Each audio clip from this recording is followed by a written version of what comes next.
பல வாரங்களாக சபையை பற்றி நம்ம படிச்சுட்டு வர்றோம். சபைனா என்ன, சபையை ஏன் தேவன் ஏற்படுத்தினார், சபையினுடைய நோக்கம் என்ன, சபை ஜனமாகிய நாம் என்ன செய்யணும், இதெல்லாம் நம்ம படிச்சுட்டு வர்றோம். சரீரமாகிய சபை தலையோடு, தலையாகிய கிறிஸ்துவோடு இணைக்கப்பட்டிருக்கிறது இல்லையா? தலைக்கு இணையான ஒரு சரீரமாக இருக்கணும். அதுதான் நம்ம பார்த்துட்டு வரோம். சரீரமாகிய சபை என்ன பண்ணணும், என்ன செய்யணும், எதில் கவனம் செலுத்தணும்? ஏன்னா எபேசியர் 4:11 என்ன சொல்கிறது? தேவனுடைய குமாரனை பற்றும் விசுவாசத்திலும் அறிவிலும் ஒருமைப்பட்டவர்களாகி கிறிஸ்துவின் நிறைவான வளர்ச்சியின் அளவு தக்கதாக பூரண புருஷராகணும் அப்படின்னு சொல்லி நமக்கு வேதம் சொல்லுகிறது. அப்போ கிறிஸ்து தலையாக இருக்கிறார், நாம் சரீரமாக இருக்கிறோம். அப்போ இந்த சரீரம் தலைக்கேற்ற சரீரமாக இருக்கணும். தலை ஒரு மாதிரியாகவும் சரீரம் ஒரு மாதிரியாகவும் இருந்துச்சுன்னா அது நல்லா இருக்காது. தலை ரொம்ப நல்லா ஸ்ட்ராங்காக இருந்து சரீரம் ஒரு மாதிரி இருந்ததுன்னா எப்படி இருக்கும் சொல்லுங்கள்? அதனால தான் பவுல் சொல்கிறாரு, அவருடைய நிறைவான வளர்ச்சியின் அளவு தக்கதாக பூரண புருஷராகிறோம் அப்படின்றாரு.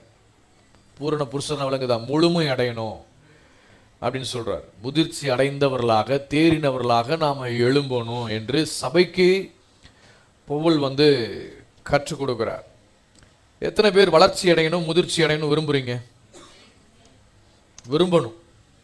நாம் எதை விரும்பவில்லையோ அதை நாம் பின்தொடர மாட்டோம். எதை நாம் விரும்புகிறோமோ அதைத்தான் நாம் பின்தொடர்வோம், அடைவோம். நம்முடைய வளர்ச்சிக்கான எரிபொருள், நம்முடைய முதிர்ச்சி அடைய வேண்டும் என்பதற்கான எரிபொருள் என்னன்னா விருப்பங்கள் தான். விருப்பங்களை நம்ம குறைச்சிட்டோம்னா எல்லாத்தையுமே குறைஞ்சு போயிடும், எல்லாமே குறைஞ்சு போயிடும். விரும்பலைன்னா எதையுமே வாழ்க்கையில் அடையவே முடியாது. விரும்பணும். ஸோ ஒரு தேவனுடைய பிள்ளை வளர்ச்சி அடையணும், முதிர்ச்சி அடையணும். சபையானது இன்றைக்கு வளர்ச்சி அடையணும், முதிர்ச்சி அடையணும். எப்படி? கிறிஸ்துவின் நிறைவான அளவுக்கு தக்கதான வளர்ச்சி என்ன செய்யணும், இருக்கணும். அப்போ அந்த வளர்ச்சியின் அளவுக்கு தக்கதாக நம்ம வளரணும். சபை வளரணும்னா என்ன வழி அப்படின்னா, அதுதான் பவுல் சொல்கிறார். எபேசியர் 4:11 எடுத்து வச்சுருக்கீங்களா? அதைத்தான் நம்ம ரொம்பலாம் பார்த்துட்டு வர்றோம். அதை சில வாரங்களாக தேவனுடைய குமாரனை பற்றிய அந்த அறிவிலும் விசுவாசத்திலும் ஒருமனப்பட்டு என்ன செய்யணுமா, வளரணும்னு சொல்கிறார். சில மொழிபெயர்ப்பு எப்படி சொல்லப்பட்டிருக்கு அப்படின்னா, எபேசியர் இந்த 4:11 தேவனுடைய குமாரனை போல அறிவிலும் விசுவாசிக்கிறதிலும் நம்ம வளரணும் அப்படின்னு சொல்லப்பட்டிருக்கு. ரொம்ப நல்லா இருக்கு. நான் அநேக மொழிபெயர்ப்புகள்லாம் என்ன சொல்லுதுன்னு பார்ப்பேன் பாருங்க. அப்போ இந்த எபேசியர் 4:11 ஒரு அற்புதமான ஒரு மொழிபெயர்ப்பு என்ன சொல்லுது அப்படின்னா, தேவனுடைய குமாரனை போல அறிவிலும் விசுவாசத்திலும் விசுவாசிக்கிறதிலும் என்ன செய்யணுமா, வளரணும். அதாவது இயேசு பிதாவை அறிஞ்சது மாதிரி, அப்படிப்பட்ட அந்த அறிவிலையும் இயேசு விசுவாசித்தது மாதிரி அப்படி விசுவாசத்திலே வளர்ந்தும் முதிர்ச்சி அடையணும் அப்படின்னு சொல்லுது. இதைத்தான் நம்ம பார்க்குறோம் பாருங்க. இயேசு எப்படி விசுவாசத்தை ஆப்ரேட் பண்ணுறாரு, அது மாதிரி நாமும் நம்முடைய விசுவாசத்தை என்ன செய்யணும், ஆப்ரேட் பண்ணணும். இயேசு யார்? அவர்தான் உலகத்தின் வெளிச்சமாக என்ன செய்கிறார், இருக்கிறார். இந்த உலகத்தில் சூரியன் உண்டாவதற்கு முன்பதாகவே இவர் வெளிச்சம் அடைஞ்சிருக்கிறார், இருந்திருக்கிறார். இவரே வெளிச்சமாக இருந்திருக்கிறார். இந்த உலகத்தில் சூரியன் உண்டாவதற்கு முன்பதாகவே அவரே வெளிச்சம் இல்லையா? இப்போ நாம யாருங்க? அவருடைய வெளிச்சத்தின் பிள்ளைகளாக இருக்கணும். அதான் தான் சொல்கிறேன், சூரியனுக்கும் நமக்கு எந்த சம்மந்தமே இல்லை. சூரியனை உண்டாக்கினவருக்கும் நமக்கு தான் சம்மந்தம் இருக்கு. நாம் யார்? வெளிச்சத்தின் பிள்ளைகளாக இருக்கிறோம். வெளிச்சத்தின் பிள்ளைகள்லாம் என்ன அர்த்தம் அப்படின்னா, அதை நான் போன வாரம் சொன்னேன். ஆண்டவர் நமக்கு காலத்தையும் நேரத்தையும் மாற்றக்கூடிய ஒரு அதிகாரத்தை கொடுத்துருக்கிறார். இதை கண்டு ஒரு வியப்பு உங்களுக்குள்ள வரணும் பாருங்க. என்னை ஆண்டவர் என்னவாக மாற்றியிருக்கிறார். நான் இருக்கிறதுல ஒரு பெரிய அதிகாரம், இந்த அதிகாரம் நான் சொல்வேன். என்ன அதிகாரம்? காலத்தையும் நேரத்தையுமே மாற்றக்கூடிய ஒரு வல்லமையும் அதிகாரத்தை நம்ம கையில் கொடுத்துருக்கிறாருன்னா, நம்மளை ஆண்டவர் எப்படி எண்ணி பார்த்துருக்கிறான்னு பாருங்க. இவ்வளோ ஒரு ஸ்லாக்கியம் பெற்றவர்களாக இருக்கிறோம் பாருங்க. இதெல்லாம் நம்ம உணராதனால, இதெல்லாம் நமக்கு இப்படி ஒரு ஸ்தானம் கொடுக்கப்பட்டிருக்கு என்பது தெரியாதனால தான் இதெல்லாம் நம்ம ஆப்ரேட் பண்ணாமல் என்ன செய்கிறோம் இருக்கிறோம் பாருங்க. சபை இன்னைக்கு உணர்ந்து இதெல்லாம் செயல்படுத்த வேண்டிய காலத்தில் இருக்கிறோம். சபை தன்னுடைய அதிகாரத்தையும் வல்லமையும் உணர்ந்து கொண்டு எழும்ப வேண்டிய காலம் இது பாருங்க. இயேசு இந்த பூமியில ஊழியம் செய்யும் போது அவர் காலத்தையும் நேரத்தையும் மாற்றக்கூடிய அதிகாரத்தை அவர் பயன்படுத்தினார். ஒரு மனுஷனா எப்படி வாழன்னு சொல்லி மனுஷனா வந்து இதெல்லாம் செஞ்சு காமிச்சார் இல்லையா? அவருடைய அதிகாரத்தையும் அவருடைய வல்லமையும் கண்டு ஜனங்கள் ஆச்சரியப்பட்டார்களாம். இயேசு வந்து ஏதோ ஒரு சாதாரண மத ஊழியத்தை, ஏதோ மத போதகரை போல அவர் நடந்து கொள்ளவில்லை. அவர் தம்முடைய அதிகாரத்தை அவர் பயன்படுத்தியது மாத்திரமல்ல, தம்முடைய சீசர்களுக்கும் அதை வழங்கினார். லூக்கா 9:1 நம்ம வாசிக்கிறோம். அதை லூக்கா 9:1 சீசர்களை கூப்பிட்டு என்ன பண்றார்? 12 சீசர்களை வரவழைத்து சகல பிசாசுகளை துரத்தவும் வியாதி உள்ளவர்களை குணமாக்கவும் அவர்களுக்கு வல்லமையும் அதிகாரம் கொடுத்திருக்கிறார். ஆண்டவர் உங்களுக்கு என்ன கொடுத்திருக்கிறார்? வல்லமையும் அதிகாரத்தையும் கொடுத்திருக்கிறார். பாருங்க, இதையெல்லாம் சபையானது இன்றைக்கு எண்ணி பார்க்காமல் ஏதோ ஒரு மத நிறுவனங்களில் ஒன்றை போல இன்றைக்கு செயல்பட்டு வருவதை குறித்து தான் மிகவும் பரிதாபமாக இருக்குது. அதை பற்றி யோசிக்கும் போது பிரயோஜனம் இல்லாத செத்த கிரியைகளை நாட்டம் செலுத்தி வந்து இந்த இவ்வளோ பெரிய மகத்தான விஷயத்தெல்லாம் விட்டுருச்சு பாருங்க. இனி வருங்காலங்களெல்லாம் இப்படியெல்லாம் போய்விட முடியாது. இப்படியே போய்விட முடியாது. இப்படியே வருவது போவது இப்படியே போய்விட முடியாது. சபையானது எழும்பி ஆளுகை செய்ய வேண்டும். ஆமென். சபை எழும்பி என்ன செய்யணுங்க? ஆளுகை செய்யணும். வெளியிருக்கிற மற்ற ஜனங்கள் உங்களுக்குள்ள இருக்கிற வல்லமையை கொண்டு அதிகாரத்தையும் கண்டு திகைச்சு போகணும். என்ன இது அப்படின்னு அவங்களுக்குள்ள ஒரு என்ன செய்யணுங்க? ஒரு கேள்வி எழும்பணுமா இல்லையா? ஆளுகை செய்யணும்னு விளங்குதா? சபை எழும்பி ஆளுகை செய்யணும்னா மக்களை போட்டு உருட்டி பரட்டி அடிபணியை செய்யறது கிடையாது. ஆளுகை செய்கிறது என்பது, ஆளுகை செய்யறதுன்னா இயேசுவை போல ஆளுகை செய்வது. இயேசுவை போல சபை ஆளுகை செய்யணும். இயேசு எப்படி பிசாசை துரைத்தினார், இயேசு எப்படி மக்களை டீல் பண்ணார், இயேசு எப்படி மக்களை எல்லாம் குணமாக்கினார், அவர் எப்படி ஜனங்களோடு கூட உறவு கொண்டார், அவர் எப்படி இந்த உலகத்தில் வாழும் பொழுது ஆளுகை செய்தார், அவர் எப்படி விசுவாசத்தை எல்லாம் பயன்படுத்தினார், அது மாதிரி நம்ம கற்றுக்கொண்டு வளர்ந்து நம்ம என்ன பண்ணணும்? ஆளுகை செய்யக்கூடியவர்களாக இருக்கணும் பாருங்க. ஸோ என்ன சொல்றேன், அவரை போல சபை ஆளுகை செய்வதற்காகத்தான் அவர் என்ன பண்ணி வச்சிருக்கிறாருன்னா, இருளின் அதிகாரத்திலிருந்து நம்மளை விடுதலையாக்கி 1 பேதுரு 2:9 சொல்லுகிறது இல்லையா? பேதுருன்னு சொல்றாரு. கொலோசியர்ல பவுல் கொலோசியர் சபைக்கும் சொல்றாரு 1:13 2 வசனத்தையும் வாசிச்சு பார்த்தீங்கன்னா 1 பேதுரு 2:9 கொலோசியர் 1:13. இன்னைக்கு நமக்கு என்ன நடந்திருக்குன்னு விவரிக்கிறது இந்த வசனம். என்ன? இருளின் அதிகாரத்திலிருந்து நம்மளை விடுதலையாக்கி, அந்த காலத்திலிருந்து நம்மளை விடுதலையாக்கி எல்லாம் சொல்லுங்க, விடுதலையாக்கி. இப்ப நம்ம அந்த காலத்துக்குள்ள இல்ல, இருளின் ராஜ்யத்தில் இல்ல. இப்ப என்ன ராஜ்யத்துக்குள்ள வந்துட்டோம்? அந்த காலத்திலிருந்து நம்மளை விடுதலையாக்கி ஆச்சரியமான ஒளியின் இடத்திற்கு இல்லையா வரவழைத்திருக்கிறார். வந்துட்டோமா இல்லையா? சொல்லுங்க, வந்துட்டோம். கொலோசியர் 1:13 என்ன சொல்றது?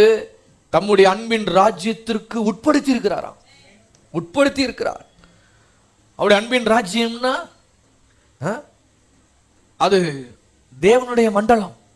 பாருங்க, இந்த உலகத்துல 2 மண்டலம் தான் இருக்கு. ஒன்னு தேவனுடைய மண்டலம், 2வது இந்த காலத்தின் மண்டலம். இதை விளங்கிக் கொள்ளணும் பாருங்க. ஒன்னு தேவனுடைய மண்டலம், 2வது என்னது? காலத்தின் மண்டலம். கர்த்தர் என்ன பண்ணியிருக்கிறார் அப்படின்னா, நம்ம எல்லாம் ரட்சித்து அவருடைய வல்லமையும் அதிகாரத்தையும் நமக்குள்ள கொடுத்து தேவனுடைய மண்டலத்துக்கு உட்படுத்தி இருக்கிறார். இன்னைக்கு நீங்களும் நானும் எங்க உட்கார்ந்துருக்கோம்ன்றதை பார்க்கணும். இன்னும் அநேக விசுவாசிகளுக்கு உன்னதத்திலே கர்த்தரோடு உட்கார வைக்கப்பட்டிருக்கிறோம்ன்ற கூட என்ன செய்யல, தெரியல. அப்படியாங்க அப்படின்றாங்க. இடையில சில இடங்களுக்கு சில இதெல்லாம் நான் சொன்னேன் பாருங்க, போதித்தேன் பாருங்க. உன்னதத்திலே அவரோடு கூட உட்கார வைக்கப்பட்டிருக்கிறோம்னு எத்தனை பேருக்கு தெரியும் கேட்டா எல்லாம் முழிக்கிறாங்க. அப்ப சபை என்ன இப்படி எந்த லெவல்ல இருக்கும் பாருங்க. அவங்கெல்லாம் யாருன்னு கேட்டீங்கன்னா 30-35 வருஷமா சபையில உட்காந்துக்கிட்டு வார்த்தையை கேட்கிறவங்க தான். எப்படிப்பட்ட வார்த்தை கேட்கிறாங்க, கதையை கேட்கிறாங்களா, என்னத்தை கேட்கிறாங்கன்னு தெரியல பாருங்க. எழுத்து கூட்டி வாசிக்கிறதுக்குள்ளேயும் அப்படியே ஒன்னொன்னா 50 வருஷம் ஆச்சு. உன்னதத்தில் அவரோடு கூட உட்கார வைக்கப்பட்டிருக்கிறோம் என்ற ஒரு விஷயம் எழுத்துக்கூட்டி வாசிக்கிறதுக்குள்ள இவ்வளவு நாட்கள் ஆயிடுச்சு. இப்ப பாருங்க, இப்ப கண்கள் பாருங்க திறக்கப்படும். இன்னைக்கு நீங்களும் நானும் யாருன்னு விளங்கிக்கணும். இது ஒரு ஆவிக்குரிய காரியம். உன்னதத்தில் அவரோடு கூட உட்கார வைக்க நம்ம எங்க உட்கார்ந்து இருக்கிறோம்ன்ற அறிவு நமக்குள்ள இருந்தாதான் நம்ம எல்லாவற்றையும் செயல்படுத்த முடியும், கீழ்ப்படுத்தி எல்லா ஆளுகை செய்ய முடியும். நம்ம இப்படி பார்க்கிறவர் அல்ல, அங்கிருந்து இப்படி பார்க்கிறவர்கள். விளங்குதா உங்களுக்கு?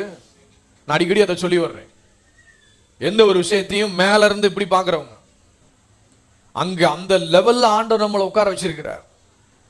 நாம் தேவனுடைய மண்டலத்தை சேர்ந்தவர்கள், தேவனுடைய மண்டலத்துக்கு உட்படுத்தி இருக்கிறார், அவருடைய அன்பின் ராஜ்யத்திற்கு உட்படுத்தி இருக்கிறார். அந்த காலத்திலிருந்து நம்மளை விடுதலையாக்கி ஆச்சரியமான ஒளியினிடத்திற்கு வரவழைத்திருக்கிறார். நம்ம காலத்தின் மண்டலத்தில் இல்லை, காலத்தின் மண்டலத்தில் இந்த உலகத்திலே நம்ம வாழ்ந்தாலும் நாம் இந்த உலகத்துக்குரியவர்கள் அல்ல என்பதை விளங்கிக் கொள்ள வேண்டும். நாம் இந்த உலகத்திலே வாழ்ந்தாலும் தேவன் என்ன பண்ணி வச்சிருக்கிறார் அப்படின்றத பார்க்கணும்.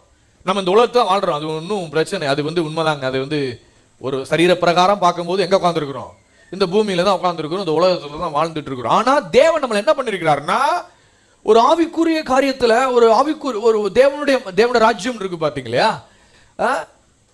அந்த ராஜ்யம் உங்களுக்குள்ள இருக்கின்ற எத்தனை பேர் விசுவாசிக்கிறீங்க இல்லையா? அப்ப நமக்குன்னு ஒரு காரியத்தை ஆண்டவர் செஞ்சு வச்சிருக்கிறார். தேவனுடைய மண்டலத்துக்குள்ள உட்படுத்தி இருக்கிறார்.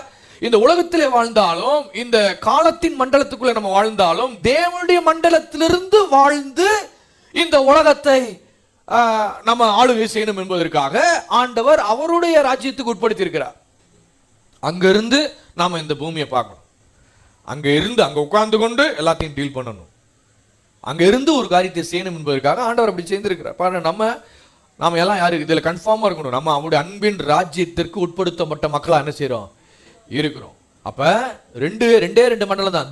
தேவனுடைய மண்டலம் ஒண்ணு, ரெண்டாவது காலத்தின் மண்டலம். அப்ப நம்ம காலத்தின் மண்டலத்துக்குள்ள தான் இருக்கிறேன் என்ற அந்த உணர்விலே நம்ம வாழாமல் தேவனுடைய மண்டலத்துக்குள்ள நான் என்ன செய்யறேன்? வாழ்கிறேன் என்ற உணர்வோடு இந்த உலகத்துல வாழ.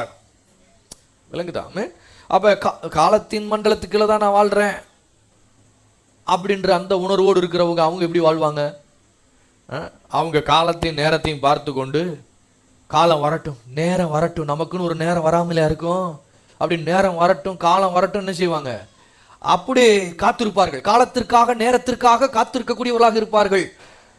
அதனாலதான் நான் போன வாரம் அழுத்தம் திருத்தமா சொன்னேன், நம்ம காலத்துக்காக காத்திருக்கிறவர்கள் அல்ல, கத்தருக்காக காத்திருக்கிறவர்கள். பக்கத்தில் அடிச்சு சொல்லுங்க பார்க்கலாம், பலாரன்னு விட்டு கூட உள்ள இறங்கணும். காலத்திற்காக காத்திருக்கவர்கள் கிடையாது. யாரு காத்திருக்கிறோம்? கத்தருக்காக காத்திருக்கிறவர்கள். பாருங்க, கல்யாணத்தில் சொல்றாங்க இல்லையா, நல்ல நேரம் முடிய போகுது, உடனே தாலியை கட்டுங்கன்றாங்க. நல்ல நேரம் முடிய போதும், உடனே நல்ல காலம் முடிய போகுது, உடனே தாலியை கட்டுங்க. ப்ரொஃபெட்டிக்கா சொல்றாருங்க. ப்ரொஃபெட்டிக்கா என்ன சொல்றாங்க? நல்ல காலம் முடிய போகுது, இனி நல்ல காலம் ஸ்டார்ட் ஆகுதுன்றாங்க. வேற ஒன்றும் இல்லை. காலத்தின் கீழே இருக்கிறவங்கலாம் பார்த்தீங்கன்னா அவங்க எப்பயுமே கேலண்டரை பார்த்துட்டே தான் இருப்பாங்க. கேலண்டர் பார்க்க தப்பு இல்லை, கேலண்டரில் மொக்கையா இருக்கும் பார்த்தீங்களா டேட்டு, அதை பார்த்துட்டா ஒன்றும் பிரச்சனை இல்லை. ஆனால் அது கீழே அங்கங்கே அப்படி இப்படி போட்டிருப்பாங்க பாருங்க, அதை எடுத்து பார்க்கறது வழங்கும் நினைக்கிறேன். காலத்தின் கீழே தான் நான் வாழ்றேன் என்ற உணர்வில் இருக்கிறவங்க அவங்க எப்பயுமே பார்த்தீங்கன்னா நல்ல காலம் கெட்ட காலம் இப்படியே பார்த்துட்டு இருக்கிறது பாருங்க. இன்றைக்கு சபையில் இருக்கிற ரட்சிக்கப்பட்ட ஜனங்களை கூட காலங்களையும் நேரங்களையும் பார்த்துட்டு இருக்கிறது ரொம்ப வேதனையான ஒரு விஷயமா இருக்கு. கேலண்டரை பார்த்துட்டு இருக்கிறாங்க. கல்யாணம் பண்ணணும் அல்லது ஒரு வீடு கட்ட தொடங்கணும் அல்லது பிஸ்னஸ் ஆரம்பிக்கணும் அப்படின்னா உடனே எதைத்தான் எடுக்கிறது? போய் கேலண்டர் எடுக்கிறது தவறு இல்லை, டேட்டை பார்க்கலாம், எந்த டேட்டில் பண்ணலான்ட்டு. ஆனால் நல்ல நேரம் எது நல்ல நேரம் எதுன்னு நினைச்சிக்க கூடாது, பார்த்துட்டு இருக்கக்கூடாது. பாருங்க, அதைத்தான் பார்க்குறவங்களா இருக்கிறாங்க. நான் கேட்குறேன், ஆண்டவர் இது நல்ல நேரம் இது நல்ல நேரம்னு படைச்சாரா? அப்படி எதுவும் படைச்சாராங்க? கையசைச்சு சொல்லுங்க, இருக்கா? எப்படியா படைச்சிருக்காருன்னா படைச்சான்னு சொல்லுங்க. ஏதாவது சொல்லுங்க பின்னாடி. நல்ல நேரம் நல்ல நேரம் படைச்சாரா? பக்கத்தில் கேட்டு கூட சொல்லுங்க, யாருக்கா பதில் வச்சிருந்தாங்கன்னா கேட்டு. அப்படி படைக்கல. அப்ப இது இது நல்ல நாள், இது இது நல்ல நேரம், அப்போ இது இது இது நல்ல நேரம், இதுக்கு நல்ல டைம் அப்படின்னு படைச்சாரா? இப்படி இல்லை பாருங்க. அப்படி ஒரு கிறிஸ்தவன் பார்க்கலாமா? பார்க்கலாமா? ஒரு ரட்சிக்கப்பட்ட ஒரு தேவனுடைய பிள்ளை காலங்களின் நேரங்களையும் மாற்றக்கூடிய வல்லமையை ஒரு தேவனுடைய பிள்ளை கொடுத்துருக்காரு. அப்படிப்பட்ட ஒரு ஆள் காலங்களின் நேரங்களையும் பார்க்கலாமாங்க? அப்படி கால நேரம் பார்க்கிற ஒரு கிறிஸ்தவன் ஆண்டவரே முட்டாள்னு சொல்ற மாதிரி. அது ஆண்டவரே என்ன படைச்சிருக்கிறேன் அப்படின்னு, இவ்வளவு நல்ல நேரத்தை படைச்சிருக்கீங்க, இப்படி படைச்சேன் அப்படின்னு சொல்ற மாதிரி. ஆண்டவரே காலங்களையும் நேரங்களையும் உண்டாக்கின அந்த தேவனையே குறை சொல்லிட்டு இருக்கிறாங்க நாட்களையும் நேரத்தையும் பார்க்கிறவங்க. ஆண்டவர் இது முகூர்த்தம், இது ராகு காலம், இது யமகண்டம், இது குழி காலம், வேற என்ன சொல்றாங்க, இது கரி நாள், கருவேப்பிலை நாள், இப்படி என்ன செய்யல, இப்படி ஆண்டவர் படைக்கல.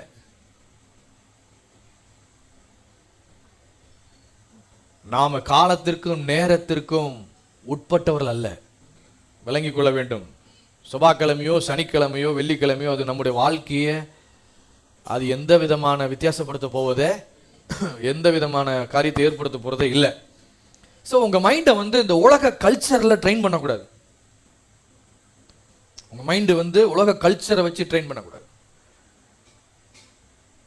இதெல்லாம் முன்னோர்கள் சொன்னதுங்க அப்படின்வாங்க சிலர். இதெல்லாம் பெரியவர்கள் சொன்னதுங்க. பெரியவர்கள் சும்மாவா இப்படிலாம் சொல்லுவாங்க, ஏதாவது ஒரு அர்த்தம் இருக்குங்க அப்படின்னு போட்டு சொல்றது. இந்த பேச்செல்லாம் என்னைக்கு தான் விட போறோம்? பெரியவங்க சொன்னது, பெரியவர்கள் முன்னோர்கள் சொன்னது, பெரியவர்கள் சொன்ன முன்னோர்கள் சொன்ன ஃபாலோ பண்ணக்கூடாது. பெரியவர்கள் சொல்றது இந்த வேதத்தில் இருக்குதா, பெரியவர்கள் சொல்றது இந்த வேதத்திலிருந்து சொல்றாங்களா, அப்படி என்ன செய்யணும்? அப்படிதான் பார்க்கணும் பாருங்க. யாரை பெரியவர்கள், யாரை முதியவர்கள், முன்னோர்கள் அப்படின்னு நீங்க சொல்றீங்களோ அவங்க கடவுளோட பெரியவர்கள் கிடையாது. கடவுளை விட முன்னோர் பெரியவங்க கிடையாது. ஸோ உங்க மைண்டை தேவனுடைய வார்த்தையில ட்ரெயின் பண்ண விடணும். தேவனுடைய வார்த்தை அதை பத்தி என்ன சொல்லுது அப்படிதான் நம்ம பார்க்கணும். ஆண்டவர் என்ன சொல்லி வைத்திருக்கிறார் அதான் பார்க்கணும் பாருங்க. அப்ப தேவனும் தேவனுடைய பிள்ளையும் பாருங்க ஒரு காரியத்தை மனசு நல்லா பதிச்சுக்குவோம். என்னன்னா நாம காலத்திற்கும் நேரத்திற்கும் அப்பாற்பட்டவர்கள், மேலானவர்கள் என்பதை நல்லா பதிய விடணும். மேலானவர்கள். ஒரு காரை உருவாக்குறவன் காருக்குள்ள உட்காந்துக்கிட்டு காரை உருவாக்க மாட்டான். காருக்கு வெளியில இருந்துதான் ஒரு காரை என்ன செய்ய முடியும், உருவாக்க முடியும். காருக்குள்ள இருந்துக்கிட்டு காரை உருவாக்க முடியாது. காருக்குள்ள வெளியே இருந்துதான் அதை எப்படி பண்ணணுமோ, என்ன செய்யணுமோ, திரும்ப மூவ் பண்ணணுமோ எல்லாத்தையும் என்ன செய்ய முடியும், பண்ண முடியும் பாருங்க. அது போலதான் ஆண்டவர் என்ன பண்ணியிருக்கிறாருன்னா, காலத்தின் நேரத்தை உண்டாக்கும் போது தேவன் எங்க இருந்திருக்கிறாரு? தேவன் இருந்திருக்கிறாரு காலத்துக்கும் நேரத்திற்கும் வெளியே இருக்கிறாரு, உள்ள இல்ல. காலத்திற்கு நேரத்திற்கும் வெளியே இருக்கிறார். அப்ப அவர் அவர் அவர் அவர் படைச்சிரு வெளியே இருந்து காலத்தின் நேரத்தையும் படைச்சாரு. அவர் படைச்ச காலத்தின் நேரத்திற்கும் ஒரு தேவன் தேவை. யார ஆண்டவர் நியமிச்சிட்டாரு? உங்களையும் என்னையும் அதுக்காக நியமிச்சிட்டார். பாருங்க, காலத்தையும் நேரத்தையும் படைச்சவர் யாரு? காலத்துக்குள்ள இருந்து நேரத்துக்குள்ள இருந்து படைக்கலங்க, வெளியில இருந்து படைக்கிறாருங்க. அப்ப அந்த படைச்ச அந்த காலத்துக்கும் நேரத்திற்கும் டேட்டுக்கும் டைமுக்கும் வெளியே இருக்கிறார் அவரு. அவர் படைச்ச அந்த டைமுக்கும் டேட்டுக்கும் ஒரு தேவன் தேவை. அதுக்காக தான் மனுஷன் ஆண்டவர் என்ன பண்ணியிருக்கிறார், உண்டாக்கி இருக்கிறார். அவன் ஒரு குட்டி தேவனை போல இந்த பூமியில இருந்து காலங்களை நேரங்களையும் கீழ்ப்படுத்தக்கூடிய அதிகாரத்தை மனுஷங்களை என்ன செஞ்சிட்டாரு, கொடுத்துட்டார். நாம இந்த உலகத்தில் நம்ம இருந்தாலும், இந்த உலகத்தில் இருக்கும்போது நாம இந்த காலத்துக்குள்ள நம்ம இருக்கும்போது காலத்தின் நேரத்தையும் டீல் பண்ணக்கூடிய ஒரு ஒரு ஒரு ஆக்சஸை கொடுத்தவருடைய பேர் தான் என்னன்னா ஃபெய்த், விசுவாசம். விசுவாசம், இந்த விசுவாசம் என்ற ஒரு மேட்டரை கொடுத்துருக்காரு இல்லையா, இதை வச்சு தான் காலத்தின் நேரத்தையும் நம்ம என்ன செய்ய முடியும், கீழ்ப்படுத்த முடியும் பாருங்க. ரொம்ப முக்கியம். விசுவாசம் பார்த்தீங்கன்னா காலத்தின் நேரத்தையும் அந்த டைரக்ஷனையும் மாற்றக்கூடியதாக இருக்குது பாருங்க. இப்படி டைம் ஓடுது. இப்போ உங்களுக்கு முன்னாடி வாட்ச் இருக்குன்னு நினைக்கிறேன், எனக்கு முன்னாடி இல்லை. ஆக்சுவலாக எனக்கு முன்னாடி தான் அது இருக்கணும். அப்போதான் டைமுக்கு ஓகே பார்த்துக்கங்க. முள் ஓடுதா இல்லையா?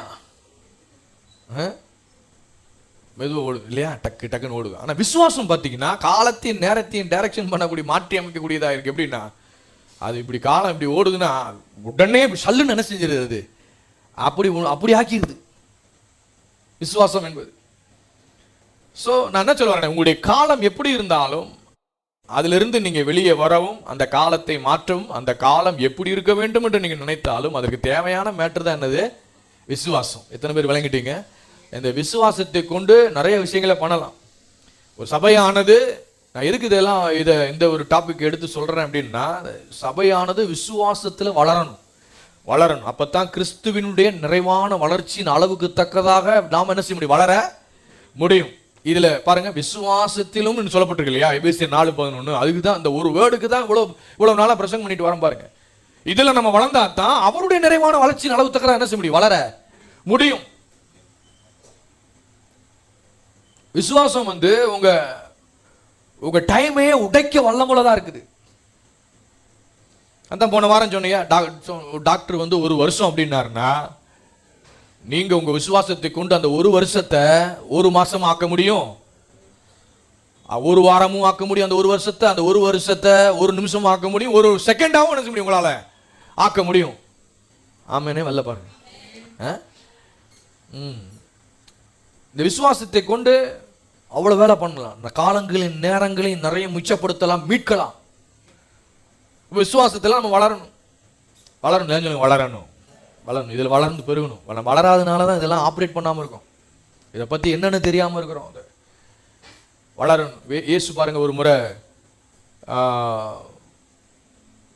இந்த விசுவாசத்தை, இந்த நிறைய விஷயங்களை நம்ம சுவிசேஷ புத்தகத்தில் வாசிக்கலாம் பாருங்க. என்ன அப்படின்னா, ஒருத்தனை பார்த்து ஆண்டவர் அற்ப விசுவாசின்றாரு, இன்னொருத்தனை பார்த்து உன்னோட விசுவாசம் பெரியது அப்படின்றாரு. இப்போ நிறைய விசுவாசத்தை நிறைய கிரேட் இருக்கு இல்லையா, நிறைய விதமான நிலைப்பாடுகள் இருக்கு. நிறைய விஷயத்தை பார்க்கலாம். கடுகளவு விசுவாசத்தை கொண்டு என்ன செய்யலாம், காட் கைண்ட் ஆஃப் ஃபெய்த்தை கொண்டு என்ன பண்ணலாம்லாம் இருக்கு. இப்போ சளி பிடிச்சிருச்சு, 2 வாரத்தில் போயிடும். எப்படி? இது ஒரு லெவல் ஆஃப் ஃபெய்த். இது ஒரு விசுவாசம் பாருங்க. என்ன விசுவாசம்? சளி மேல உள்ள விசுவாசம். சளி பிடிச்சிருச்சு, 2 வாரத்தில் என்ன செஞ்சிடும், அதுக்கு 2 வாரம் அந்த சனியை இருக்கணுமா உள்ள, 2 வாரத்தில் போயிருமா. நம்ம ஆளுகள் எப்படி விசுவாசிக்கிறாங்க பாருங்க. இந்த சளி அவ்வளோ ஸ்ட்ராங்கான சளி, 2 வாரம் கண்டிப்பாக இருக்கும். சளி மேலே இது ஒரு லெவல் ஆஃப் ஃபெய்த். சிலர் எப்படின்னா, கொரோசின் போட்டால் 2 நாளில் போயிடும் அப்படின்றாங்க. அது கொரோசின் மேலே வைக்கிற ஒரு விசுவாசம். இன்னும் தப்பு இல்லை, சரிங்களா? இப்படிலாம் சொல்றதுனால இது தப்பு போல அப்படின்னு நினைச்சிடாதீங்க. கொரோசின் எடுத்துட்டு அதையும் சோத்திரமையா அப்படின்னு போடுறோம். அதை தான் ஆண்டவர் உடனே என்ன அப்படிலாம் பண்றாரு, கேட்கிறாரா? என்ன இப்படி மாத்திரை எடுத்துட்ட, கொஞ்சம் கூட விசுவாசமே உனக்கு இல்லை அப்படின்னு அடியை போடுறாரு. அதுவும் அப்படிலாம் பண்றவர் இல்லை. ஆண்டவர் பாருங்க, அது ஒரு விசுவாசம் பாருங்க. கொரோசின் போடுறதும் இதெல்லாம் அது ஒரு விசுவாசம் தான் இல்லையா?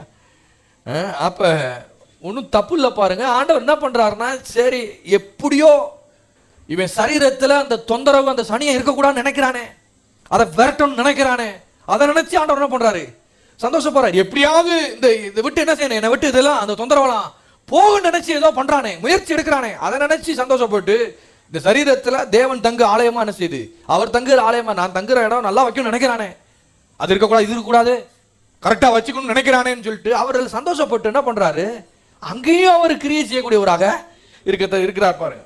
ஆனா என்ன ஒரு வித்தியாசம் அப்படின்னா, நாம என்ன தெரிஞ்சுக்கணும் அப்படின்னா, மாத்திரை மருந்து ஊசி இதெல்லாம் போடுறோம், தப்பு இல்லை.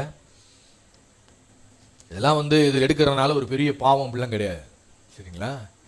இதெல்லாம் ஒன்றும் தப்பு இல்லை. ஆனா இப்படி ஏதாவது ஒன்று வந்துச்சா அது மாத்திரை போட்டு, ஏதாவது ஒன்று மனுஷனா இப்படியே போட்டு, இப்படி இந்த விசுவாசத்திலேயே பழகி பழகி பழகி பழகி டாக்டர்னால இது முடியாது அப்படின்ற ஒரு விஷயம் வரும் பார்த்தீங்களா, அங்க நம்ம மாட்டிக்கிறோம்.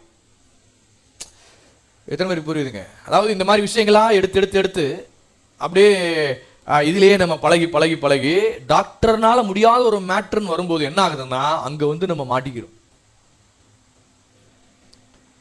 நம்முடைய விசுவாசம் சென்ஸ் நாலேஜ் அதுலயே இருக்குது, அதை சுத்தியே இருக்குது. சென்ஸ் நாலேஜ்னு விளங்குதா? எதை பார்க்குறோம், எதை தொடுறோம், எதை உணர்றோம் இல்லையா, எதை கேட்குறோம், இதன் மூலமாக வர்ற லெவல் இருக்குது பார்த்தீங்க. இந்த லெவலில் தான் நம்முடைய இந்த லெவலில் தான் ஃபெய்த் இருந்துகிட்டே இருக்குது. சென்ஸ் நாலேஜை ஒட்டி அதிலே தான் இருக்குது நம்முடைய ஃபெய்த்தெல்லாம். தோமா மாதிரி தொட்டு பார்த்து வருகிற ஃபெய்த்துன்னு ஒன்று இருக்கு, தொட்டு பார்க்காம வர்ற ஒரு ஃபெய்த்துன்னு ஒன்று இருக்கு. தோமா என்ன சொன்னா, நான் தொட்டு பார்த்தாலும் இல்லையா, அது எப்படி சொல்றேன், என் விரலை விட்டு பார்ப்பேன்றான். அப்படிதானே வசனம் சொல்லுது. என்ன உனக்கு எல்லாம் அப்படி எல்லாம் பண்றேன், விசுவாசமே இல்லை அப்படின்னு சொல்லி அவனை விரட்டி அடிச்சிட்டாரா? வா வா வா, எங்கெங்க தொடர்ந்தோ தொடுப்பா, விரல் விடுன்னா விடு, விட்டு பாரு, ஓட்டையெல்லாம் காமிக்கிறாரு. தொட்டு பார்த்து விசுவாசி நினைக்கிறா, சரி விசுவாசிச்சுக்கோ. ஆண்டவர் யாரும் ரிஜெக்ட் பண்ணவே இல்லை பாருங்க. எல்லாம் அவன் என்னென்ன ஃபெய்த்தில் இருக்கிறானோ அந்த ஃபெய்த் அப்படியே அக்செப்ட் பண்றாரு. அதனால நம்ம ஆண்டவர் எப்படிப்பட்டவர்னு பாருங்க. என்ன என்ன இதெல்லாம் ஒரு ஃபெய்த்தா அப்படின்லாம் ஆண்டவர் அப்படிலாம் பேசுறல. என்ன லெவல்ல இருக்கிறானோ அவனை ஆண்டவர் அப்படியே ஏற்றுக்கொள்றார். பக்கத்தில் பார்த்து சொல்லுங்க, எந்த நிலையில இருந்தாலும் ஆண்டவர் நம்ம ஏற்றுக்கொள்ளக்கூடியவராக தான் இருக்கிறார். ஆமா, யோசேப்பு குழிக்குள்ள இருக்கும்போது அவன் கூட இருந்தாரு. ஜெயில தூக்கி போட்டாங்க, ஜெயிலுக்குள்ளேயும் கர்த்தர் என்ன செஞ்சார், அவனோட கூட இருந்தாரு. சிம்மாசனத்தில் உட்கார்ந்து இருக்கும் போது அப்பயும் அவனு கூட தான் இருந்தாரு. ஜெயிலுக்குள்ள குழிக்குள்ள இருந்தார்ல, அப்புறம் என்ன அப்படி பண்ணலாம் அப்படிலாம் கிடையாது. இது என்ன மேட்டர் நான் சொல்றேன் பாருங்க. ஆண்டவர் நீ சிங்காசனத்தில் உட்காரும் போது நான் அங்கதான் கூட உன் கூட உட்கார்ந்துருப்பேன், நீ அங்க அமரும் போது அந்த நிலையில போது அப்ப அந்த இடத்துல தான் நான் உட்கார்ந்து உன் கூட இருப்பேன்னு சொன்னாரா? இல்ல, குழிக்குள்ள போடும் போதும் பாருங்க வசனம், கர்த்தர் யோசேப்போட கூட இருந்தார், கூட இருந்தார். அதனாலதான் அவன் காரிய சித்தி உள்ளவனா நினைச்சானா மாறினானா. நல்லா கவனிங்க, ஆண்டவர் எப்பயுமே உங்க கூட தான் இருக்கிறாருங்க. அவர் ஒரு நாள் உங்களை விட்டு விலகுவதும் இல்லை, உங்களை கைவிடுவதுமே இல்லை. இயேசு என்ன சொல்கிறார், இதோ உலகத்தின் முடிவு வரைந்தோம் சகல நாட்களிலும் நான் உன்னுடனே கூட இருக்கிறேன். நம்ம கூடவே இருக்கிறேன். நீ இப்படி எல்லாம் விசுவாசிக்க, நீ இப்படி போற மாத்திரையை போற, நான் உன் கூட இருக்க மாட்டேன் போ அப்படின்றாரா? இல்ல, அப்படிப்பட்ட சீப்பான தேவன் கிடையாது. எப்பயுமே ஆண்டவர் நம்ம கூடவே இருக்கிறார் பாரு. ஆனா என்ன மேட்டர்னா, எங்க எவ்வளவு நாள் இருக்கணும் முடிவு பண்றது நீங்க தான். குழிக்குள்ள இருக்கும்போது ஆண்டு கூட இருந்தார் யோசேப்புக்கு, ஜெயில இருக்கும்போது கூட இருந்தார், சிங்காசனத்தை உட்கார்ந்து இருக்கிற போது அவங்க கூட என்ன பண்ணாரு, இருந்தார். நான் என்ன சொல்றேன், எப்ப எங்க எவ்வளவு நேரம் இருக்கணும்ன்றத முடிவு பண்றது யாரு கையில இருக்கு? நம்ம கையில தான் இருக்கு. உங்க கையில என் கையில தான் இருக்கு. எப்பவும் அவர் கூட இருக்கிறாருன்னு சொல்லிட்டு எங்க வேணாலும் உட்கார்ந்துருக்க முடியாது இல்லையா? எப்ப எங்க எவ்வளவு இதை விட்டு நான் வெளியே வரணும், இந்த குழியை விட்டு நான் வெளியே வரணும், இந்த ஜெயிலை விட்டு நான் வெளியே வரணும், இந்த சிறையை விட்டு நான் வெளியே வரணும், இந்த நிலையை விட்டு நான் வெளியே வரணும், இப்படிப்பட்ட ஒரு நிலைக்கு நான் போகணும். நம்ம என்ன செய்யணும்? விரும்பணும். நம்ம விரும்பணும். எப்பயுமே ஆண்டவர் நம்ம கூட தான் இருக்கிறார். சில பேர் பார்த்தீங்களா, வாழ்ந்திருக்கவும் தெரியும் தாழ்ந்திருக்கவும் தெரியும்ன்ற அந்த வசனத்தை எடுத்துட்டு என்ன பேசுவாங்க அப்படின்னா, அந்த வாழ்ந்திருக்கவும்ன்றத வேகமா பேசி முடிச்சிருவாங்க. வாழ்ந்திருக்கவும் தெரியும் தாழ்ந்திருக்கவும், அதை மட்டும் அப்படியே அழுத்தி சொல்லுவாங்க. வாழ்ந்திருக்கவும் தெரியும் தாழ்ந்திருக்கவும், அப்படி போய் முடிப்பாங்க. என்ன சொல்ல வராங்க விளங்குதா? இப்படி போயிட்டு இருக்கு. வாழ்ந்திருக்கவும் தெரியும் தாழ்ந்திருக்கவும் உங்களுக்கு தெரியும். எது முதல்ல வருது? வாழ்ந்திருக்கவும் தெரியும். நம்ம ஆளுங்க பாருங்க, வாழவே ஆரம்பிக்கல, வாழவே தெரியல, வாழ்ந்திருக்கோம்னா என்னன்னு தெரியல. அவங்களுக்கு தாளம் மட்டும்தான் தெரியுது. வாழ்ந்திருக்கவும் தெரியும் தாழ்ந்திருக்கவும் சரி, ஓகே ரைட்டு. நீ எப்பப்பா வாழ்ந்த, எங்க வாழ்ந்த? வாழவே இல்லையே, என்ன வாழ்றது என்னன்னே தெரியலையே. எல்லாம் வாழ்ந்து கொட்ட மாதிரி, எல்லாம் பண்ண மாதிரி, சாதிச்ச மாதிரி, எல்லாம் பண்ண மாதிரி, உடனே அங்க அடுத்ததுக்கு போயிடுது, அடுத்த சென்டென்ஸுக்கு தாழ்ந்திருக்கவும் தெரியும். நீ வாழவே ஆரம்பிக்கலையே, இன்னும் உருப்படியா வாழ ஆரம்பிக்கல, உடனே எதுக்கு போயிடுறது? தாழ்ந்திருக்கவும் அதுக்கு போயிடுது.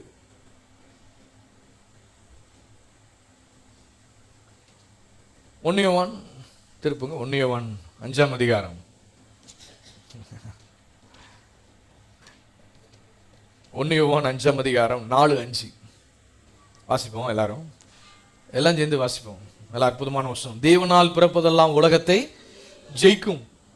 நம்முடைய விசுவாசமே உலகத்தை ஜெயிக்கிற ஜெயம். இயேசுவானவர் தேவனுடைய குமாரன் என்று விசுவாசிக்கிறவனே அன்றி உலகத்தை ஜெயிக்கிறவன் யார்? பாருங்க, அப்ப வசனம் என்ன சொல்லுது? தேவனால் பிறப்பதெல்லாம் உலகத்தையே ஜெயிக்கலாம் சொல்லுங்க. உலகத்தை ஜெயிக்கும். ஆமா, எத்தனை பேர் தேவனால் பிறந்தவர்கள்? அப்ப நீங்களும் நானும் உலகத்தை என்ன பண்ணலாம்? ஜெயிக்கலாம். எப்படிங்க? விசுவாசத்தை கொண்டு. அந்த வசனம் சொல்லுகிறது, நம்முடைய விசுவாசமே யாரு? உங்களுடைய விசுவாசமே உலகத்தை ஜெயிக்கிற ஜெயம். உலகத்தை ஜெயிக்கிறதுனா என்னதுங்க? இந்த உலகம் காலத்தையும் நேரத்தையும் வச்சு இயங்கிட்டு இருக்கு இல்லையா? அதானே உலகம்னா விளங்குதான். காலத்தின் நேரத்தையும் மையமா வச்சு இயங்கிட்டு இருக்குது. காலத்தின் கீழே இருக்குது இந்த உலகம். ஆனால் நீங்களும் நானும் தேவனால் பிறந்திருக்கிறபடினாலே விசுவாசத்தை கொண்டு அந்த உலகத்தையே ஜெயிக்கலாம்னா என்ன அர்த்தம்? காலத்தின் நேரத்தை என்ன பண்ணலாம்? ஜெயிக்கலாம். காலத்தின் நேரத்தையுமே ஜெயிக்கலாம். வேத புத்தகத்திலே லாசர் கதை உங்களுக்கு தெரியும். லாசர் மரித்து போய் எத்தனை நாள் ஆச்சு? எத்தனை நாள் ஆச்சுங்க? நீங்க சொல்றதுக்குள்ள 40 நாள் ஆயிரும் போல. சொல்லுங்க, 4 நாள் ஆச்சு. சரி, இயேசு அங்க வர்றாரு. லாசருடைய அக்கா பேர் என்னது? மார்த்தாள். மார்த்தாள். இயேசு அங்க லாசரு மரித்து போயிட்டான். மார்த்தாள் என்ன சொல்றாருன்னா, அவ ஒரு மாதிரி பேசுறா. நீர் இங்கே இருந்தீரானால் இந்த மாதிரி என் சகோதரன் என்ன செஞ்சிருக்க மாட்டான்? மரித்திருக்க மாட்டான். அதாவது என்ன சொல்ல வரா? ஹவுஸ் விசிட்டிங் வர்ற நேரமா இது? எப்ப வந்திருக்கிறீர்? கொஞ்சம் முன்னாடியே வரக்கூடாதா? நீங்க முன்னாடியே வந்திருந்தீங்கன்னா இந்த மாதிரி நடந்திருக்காது இல்லையா? நீங்க கரெக்டா டைம் கீப் அப் பண்றதே இல்ல. நீங்க டைம் கீப் அப் பண்ணிருந்தீங்கன்னா முன்னாடியே இங்க வந்து இருந்தீங்கன்னா என் சகோதரன் என்ன செஞ்சிருக்க மாட்டான்? மறித்திருக்க மாட்டான்னு ஒரு மாதிரி கம்ப்ளைண்ட் பண்றேன். இது யோவான் 11ஆம் அதிகாரத்தில் இந்த சம்பவம் இருக்குது. அவர் சொல்றாரு, யோவான் எடுங்க, அதை எடுங்க பார்க்கலாம். யோவான் 11ஆம் அதிகாரம் 23 பாருங்க, 23ஆம் வசனம். அவர் என்ன சொல்றாரு? இயேசு அவளை நோக்கி, உன் சகோதரன் உயிர்த்தெழுந்திருப்பான். என்ன சொல்றாரு? உன் சகோதரன் உயிர்த்தெழுந்திருப்பான்னு சொல்றாரு. அடுத்த வசனத்துல இவன் என்ன சொல்றா? 24ஆம் வசனத்துல, ஆமா ஆமா எழுந்திருப்பான், கடைசி நாள்ல எழுந்திருப்பான் அப்படின்ற அவ மார்த்தாள். எப்படி என்ன சொல்றா? அதற்கு மார்த்தாள், உயிர்த்தெழுந்து நடக்கும் நாளிலே அவனோ நடக்கும் நாளிலே. விளங்குதா உங்களுக்கு? அப்ப டைம்ல அவ ஒண்ணு நடக்கும்னு எதிர்பார்க்கிற, ஒரு பர்டிகுலர் டைம் வரும்போது இது நடக்கும். எத்தனை பேர் அப்படிலாம் இருக்காங்க தெரியுமா? இது நேரம் வரும்போது நடக்கும், ஒரு பர்டிகுலர் டைம்ல என்ன செய்யலாம், நடக்கும் அப்படின்றாங்க. இங்கே மார்த்தா அப்படிதான் சொல்றா பாருங்க. ஆமா, கடைசி நாள்ல உயிர்த்தெழுதல் ஒண்ணு இருக்கு இல்லையா, அதுல அவன் எழுந்திருப்பான், கடைசி நடக்க போற ஒண்ணு பண்ண அப்படின்ற ஒரு மாதிரி சொல்றா அவ. உடனே இயேசு என்ன சொல்றாரு? 25 வசனத்துல இயேசு அவளை நோக்கி, எல்லாம் வாசிங்க, நானே உயிர்த்தெழுதலும் ஜீவனுமா இருக்கிறேன் அப்படி சொல்றாரு அவரு. நான் லாசரை உயிர்த்தெழ பண்ணுவேன்னு சொல்லல. என்ன சொல்றாருங்க? இங்க என்ன சொல்றாரு வார்த்தை? நானே உயிர்த்தெழுதலும் ஜீவனுமா இருக்கிறேன். I am the resurrection and the life. I am. எல்லாம் சொல்லுங்க, I am. I am என்ற வார்த்தை ரொம்ப பவர்ஃபுல்லான வார்த்தை பாருங்க. I am. I will be, I was, I tried to be அப்படிலாம் சொல்லல. I am. எல்லாம் சொல்லுங்க, I am. I amனா என்ன அர்த்தம்னா, on time படிலாம் இல்ல, on time படிலாம் கிடையாது. என்ன டைம் ஆனாலும் பரவாயில்ல, நான் என்ன பண்ணுவேன், இது நடக்கும். என்ன இனி உயிர்த்தெழுந்த அந்த நாள், கடைசி நாள் இது நடக்கும் அவ அப்படி நினைக்கிட்டு இருக்கா? இல்ல இல்ல, இது எந்த நாள் என்ன செய்யுது, நடக்கும். இது ஆன் டைம் கிடையாது, இது நடக்கும் அப்படின்ற, இது நடக்கும். எல்லாம் சொல்லுங்க, நடக்கும். அதாவது அவர் காலங்களை கடந்தவர், நேற்றும் இன்றும் என்றும் மாறாதவராக இருக்கிறார், இருக்கிறவராகவே இருக்கிறார். மோசே கேட்கிறான், நீங்க யாருன்னு கேட்டா என்ன சொல்றது? பார்வோன் கிட்ட எல்லாம் இப்படி எல்லாம் ஊழியத்தை செய்ய சொல்றீங்களே, அவன் யாருன்னு கேட்பானே, உன் கடவுள் யாருன்னு கேட்பான், என்ன சொல்றது அப்படின்னு மோசே ஆண்டவர்கிட்ட கேட்கிறாரு. அவர் என்ன சொல்றாரு? யாத்ரா 3:19 நினைக்கிறேன், Yatra 3:14, I am that I am சொல்றாரா இல்லையா? அவர் என்ன சொல்றாருங்க? I am that I am, இருக்கிறவராகவே இருக்கிறேன் அப்படின்ற. சோ I am அப்படின்னு வரும்போது காலங்கள் நேரங்கள்லாம் அடிபட்டு போகுதுங்க, அடிபட்டு போகுது. I am வந்தாலே இன்றைக்கு நான் சொல்றேன், சபைக்குள்ள, சபை ஜனங்களுக்குள்ள I am அந்த ரெவலேஷன் உள்ள வரணும், அந்த ரெவலேஷனுக்குள்ள கீழ இருந்து வாழணும். I am அந்த ரெவலேஷன் கீழே அந்த சபை வாழும் பொழுது அப்படிப்பட்ட சபை காலங்களின் நேரங்களையும் அடிபணிய செய்யும். அடிபணிய செய்யும், காலுக்கடியில கொண்டு வரும் அப்படிப்பட்ட சபை. விளங்குதா உங்களுக்கு? அறிக்கையிடுறோம் இல்லையா? ஐ ஆம் ஹீல்டு அப்படின்னு அறிக்கையிடுறோம் இல்லையா? நான் குணமாக்கப்பட்டிருக்கிறேன், ஒரு தழும்புகளால் நாம் குணமாகிறோம். வசனம் இருக்கா இல்லையா? குணமாக்க ஐ ஆம் ஹீல்டு, நான் அவருடைய தழும்புகளால் நான் குணமானேன். குணமானேன், குணம் எல்லாம் சொல்ல, குணமானேன், நான் குணமாக்கப்பட்டிருக்கிறேன். இந்த நான் குணமாக்கப்பட்டிருக்கிறேன் அப்படின்ற வெளிப்பாடு உங்களுக்குள்ள வரும்போது என்ன நடக்குது? காலம் நேரம் எல்லாமே அதிலே அடிபட்டு போகுதா இல்லையா? அதிலே எல்லாமே அடிபட்டு போகுது. இதெல்லாம் விசுவாசிக்க கூடிய கண்கள் வேணும். இப்ப மார்க் 5 அதிகாரத்தில் ஒரு சம்பவம் இருக்கு. எவீரு என்பவன் ஜெப ஆலய தலைவன் பாருங்க, அவனுடைய மகள் வந்து மரிக்க தருவாயில இருக்குது, சாகர தருவாயில படுத்த படுக்கையா இருக்கு. இவன் ஒரு ஜெப ஆலய தலைவன் தான், இருந்தாலும் இயேசுவை கேள்விப்பட்டு ஆண்டவரே, ஆண்டவர்கிட்ட வந்து கேட்குறான், என் மகள் வந்து வியாதி படுத்த படுக்கையா இருக்கிறா, 12 வயசு மக, இவ்வளோ கஷ்டமா இருக்கும் பாருங்க, மரண தருவாயில படுத்திருக்கிற அந்த நிலையில வந்து அவன் சொல்றான் இயேசுகிட்ட வந்து, நீர் வந்து என்னுடைய பிள்ளை மேல், அவள் மேல் நீர் கைகளை வைப்பீரானால் அப்பொழுது அவள் பிழைத்துக் கொள்வாள் அப்படின்னு சொல்லி எவீரு என்பவன் இயேசு கிட்ட சொல்றான். சரி, இயேசு என்ன பண்றாரு? சரி வா போலாம், உன் மக கிட்ட என்ன பண்ணலாம், போலாம்னு போறாங்க. இவன் என்ன பண்றான்னா, இவன் ஒரு அவசரத்துல இருக்கிறான். எப்படி? அவ சாகர தருவாயில என் மகள் இருக்கிறாள், உடனே போகணும், டக்குன்னு போனா என் மகள் பிழைத்துக் கொள்வாள். எப்படி? அவனுடைய விசுவாசம் எப்படி இருக்குது? உடனே போகணும், உடனே போனா என் மகள், நீங்க வேகமா போயிட்டோம்னா என் மகள் என்ன செஞ்சிருவா, பிழைத்துக் கொள்வா அப்படின்ற. சரி, அவர் ஆண்டவர் என்ன பண்றாருன்னா, சரி போகலாம்னு போயிட்டு இருக்கும்போது ஒரு அம்மா என்ட்ரி ஆகுது. யாரு?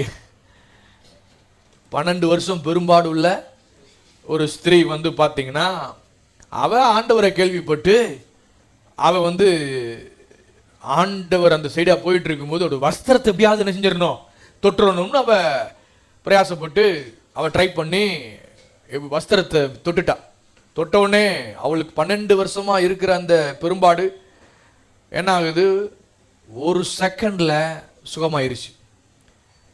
அவ விசுவாசத்தோடு வஸ்திரத்தை தொடுறா, அந்த நிமிஷமே அவ என்ன பண்ணிட்டாலாம், சுஸ்தமாயிட்டா. பாருங்க, அதான் நான் சொல்றேன், இந்த விசுவாசம் என்ற மேட்டர் பார்த்தீங்களா, அது காலங்களின் நேரங்களையும் மீட்கக்கூடியதாக இருக்கு. 12 வருஷம், இன்னும் ஒரு 24 வருஷம் கூட இருந்திருக்கலாம் அது இல்லையா?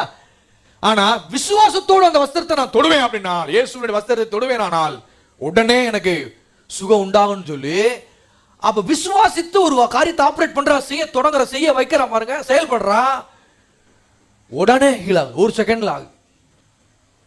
இந்த மேட்டர் நடந்திருக்கு இல்லையா? இந்த அம்மா என்ட்ரி ஆகி என்ன ஆண்டவர் கேட்கிறாரு, வஸ்திரத்தை தொட்டது யாருன்னு கேட்கிறாரு. சீசர்லாம் கேட்கும், ஆமா இவ்வளவு ஜனங்கள் நெருக்கு, இவ்வளவு ஜனங்கள் மத்தியில என்னை வஸ்திரத்தை தொட்டது யாருன்னு கேட்டுக்கிட்டு இருக்கீங்களே, அவங்க வந்து பெருசா என்ன. ஆனா அவர் என்ன சொல்ற, இல்ல இல்ல என்கிட்ட இருந்து வல்லம் என்ன செஞ்சிச்சு, புறப்பட்டு போச்சு. யார் என்னை தொட்டன்னு கேட்கும் போது இந்த அம்மா வந்து சொல்லுது, இந்த அம்மா என்ன சொல்லுது, தன்னுடைய டெஸ்ட் பண்ணிய சொல்ல ஆரம்பிக்குது. நம்ம சபையில சில பெண்கள் சாட்சி சொல்லுவாங்க இல்லையா? எப்படி சாட்சி சொல்லுவாங்க? இந்த அம்மா எப்படி சாட்சி சொல்லுது பாருங்க. 1968 நான் ஒரு டாக்டர்கிட்ட போனேன். அந்த டாக்டர் வந்து என்னை பரிசோதித்து விட்டு என்னென்ன மாதிரிலாம் சொன்னாரு, எனக்கு ஒன்றும் சரியாகலை. அப்புறம் 1972 அந்த டாக்டரை பார்த்தேன். இந்த அம்மா அப்படி விவரிச்சிட்டு இருக்குது. எப்படி, எந்த நேரத்தில் பார்த்தீங்களா, அவ எவரு படபடபடன்னு வர இருக்கேன். சூழ்நிலை பாருங்க. டக்குன்னு போனா என் மக பிழைச்சிக்குவாளே, அவன் படபடத்து வருது. இந்த அம்மா நீளமா நீண்ட விரிச்சி சாட்சி சொல்லிட்டு இருக்குது. 1961 நடந்தது, 71 நடந்தது, 81 நடந்தது. நம்ம ஊர்ல சொல்லுவாங்க இல்லையா, சாட்சி சொல்லுவாங்க இல்லையா, சில அம்மாமார்கள் சாட்சி சொன்ன ஆரம்பிச்சாங்கன்னா அவங்களை எப்படி உட்கார வைக்கணும் தெரியாது, அவ்வளோ நீளமா சொல்லுவாங்க. அவரை பார்த்தேன், இவரை பார்த்தேன், நம்ம ஊர்ல ஹோமியாவதி பார்த்தேன், சித்த வைத்தியம் பார்த்தேன், அக்கு பஞ்சர் பார்த்தேன், அதை பார்த்தேன், இதை பார்த்தேன். அநேகர் வைத்தியர்கள், நான் பார்க்காத வைத்தியம் கிடையாது, நான் போகாத டாக்டர்கள் கிடையாது. அப்படி பார்த்தேன், இப்படி பார்த்தேன், எனக்கு ஒன்றும் நடக்கலை. அநேகர் வைத்தியர்கிட்ட போனதான், காசு செலவழிஞ்சதான் மிச்சம். இப்படி இந்த நீளமா அந்த டெஸ்ட் பண்ணியே அந்த அம்மா சொல்லிக்கிட்டு இருக்குது. இதெல்லாம் உட்காந்து ஆண்டவர் என்ன பண்ணிட்டு இருக்கிறாரு, கேட்டுக்கிட்டே இருக்கிறாரு. எவீரு படபடபடபடான்னு இருக்கு அவனுக்கு. அவன் பிள்ளை மரண தருவாயில போராடிட்டு இருக்குது. இப்படி போயிட்டு இருக்கும் போது அவன் எவீரு என்ன நிலையில இருக்கிறான், ஆண்டவரே டைம் ஆகுது, ஆண்டவரே டைம் ஆகுது, உடனே வரமாட்டேன், உடனே போகணும் இல்லையா? அந்த அம்மா இவ்வளோ நீளமா, இந்த அம்மா இவ்வளவு வந்து இப்படி சொல்லிக்கிட்டு இருக்காரு, அந்த அம்மா வேற குறுக்க வந்துக்கிட்டு, இது சாட்சி சொல்ற நேரமா? சரி, வஸ்திரம் தொட்ட சோமாயிட்டா போயிட்டே இருக்க வேண்டியதானே, அடுத்த வேலையை பார்க்காம. 1961 இந்த வைத்திட்ட போனேன், அந்த வைத்த போனேன், இதெல்லாம் தேவையா? இவ்வளோ எக்ஸ்பிளேஷன் தேவையா அப்படின்னு அவன் கடந்து இது பண்றான். இதுல ஒரு இடையில ஒரு நியூஸ் வந்துருது. என்ன நியூஸ்னா, இன்னும் எக்ஸ்ட்ரீம் லெவலில் போயிடுச்சு. என்னன்னா, எபிருவே, போதகரை நீ வருத்தப்படுத்த வேண்டாம், போதகரை நீ தொந்தரவு செய்ய வேண்டாம், உன் மகள் மரித்து போனால்னு ஒரு நியூஸ் வந்துருது. ஏசு என்ன சொல்றாரு? உடனே எபிரை பார்த்து சொல்றாரு, எபிருவே பயப்படாதே, விசுவாசம் உள்ளவனாயிரு. சொல்றாரா இல்லையா? மார்க் எத்தனை பேர் கை வச்சிருக்கீங்க? மார்க் 5ஆம் அதிகாரம் 36 பாருங்க. 36. இப்படி அவர் பேசிக்கொண்டிருக்கையில் ஜெப ஆலய தலைவனுடைய வீட்டாரில் இருந்து சிலர் வந்து, உம்முடைய குமாரனத்தை மரித்து போனால் இனி ஏன் போதகரை வருத்தப்படுத்துகின்றார்கள்? 36. அவர்கள் சொன்ன வார்த்தை இயேசு கேட்ட உடனே ஜெப ஆலய தலைவர் நோக்கி, பயப்படாதே, be not afraid, only believe, only believe, எல்லாம் சொல்லுங்க, only believe, பயப்படாதே, விசுவாசம் உள்ளவனாய் இரு அப்படின்றாரு. அப்படி என்ன அர்த்தம்? எவரு இது வந்து டைம் மேட்டர் கிடையாதுமா, வேகமா பறக்க வந்து எல்லாத்தையும் செய்வேன்னு நினைச்சியா நீ? நான் மெதுவாக தான் வருவேன், அப்படியே தான் வருவேன். பறக்க வந்து பண்றதெல்லாம் என் வேலை இல்லை. நீ தான் டைம்ல இருக்கு, அதனால தான் நீ வேர்த்து கொட்டுவ.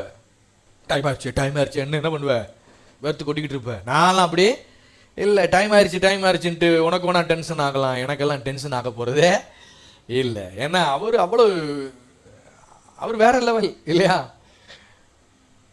அவர் சொல்றாரு, எவரே பாதி இது டென்ஷன் ஆகிற மேட்டரே கிடையாதுப்பா.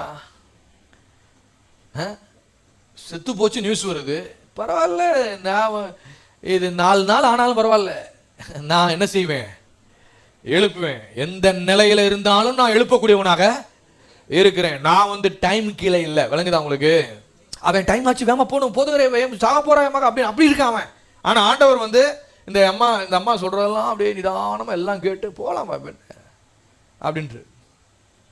ஏன்னா நான் அவர் என்ன வெளிப்படுத்தல, டைம் கீழே இல்லை. எத்தனை நாளா, என்ன மணி நேரம் ஆனாலும் பரவாயில்ல, எத்தனை நாளும் நான் எழுப்புவேன். Only believe, only believe. அங்க போயிட்டு என்ன பண்றாரு ஆண்டவர்? சில வசனங்கள் கீழே வாசித்து பார்த்தீங்கன்னா, அங்க நிறைய ஜனம் அழுதுகிட்டு இருக்கு. நீங்கள் அழுகிறது என்ன அப்படின்றாரு. ஏன் அப்படி கேட்கிறாரு? இந்த பிள்ளை தூங்கிட்டு இருக்கு அப்படின்றாரு. இந்த பிள்ளை சாகல, இந்த பிள்ளை தூங்கிட்டு தான் இருக்கிறா, நித்திரையா இருக்கிறாள் அப்படின்றாரு. என்ன பண்றாருன்னா, தலித்தாகுமி அப்படின்றாரு. அந்த வேர்டை சொல்றாரு, அவ்வளவுதான். தலித்தாகும்னு என்ன அர்த்தம்? சிறுபனே எழுந்துரு. 12 வயசு பிள்ளை பாருங்க, எழுந்து உட்காந்து சாப்பிட ஆரம்பிச்சிட்டா.